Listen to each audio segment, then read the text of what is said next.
যে অসমৰ মাটিত থাকি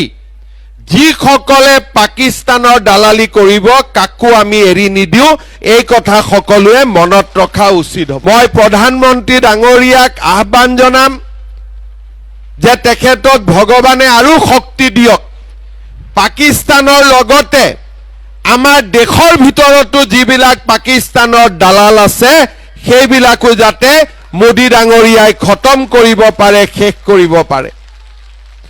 যোৱা দুদিনমানত মই দেখা পাইছো কালি দেখা পাইছো যে আমাৰো কিছুমান দুই এজন মানুহে ইনডাইৰেক্টলি পাকিস্তানৰ সমৰ্থনতে ফেসবুক হোৱাটছআপ বা পোস্টিং কৰা মই দেখা পাইছো মই এটা কথাই ক'ব খুজিছো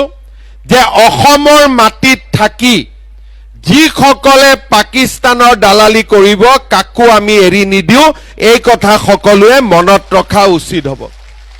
এৰি দিব লাগে নেকি এৰি দিব লাগে নেকি হি লাগিলে যিমানে ডাঙৰ মানুহ নহওক কিয় যিসকলে পাকিস্তানৰ দালালি কৰে তেওঁলোকক আমি কেতিয়াও এৰি দিব নোৱাৰো যোৱা কালি মই গোলাঘাটত আছিলো যোৰহাটত আছিলো তাতে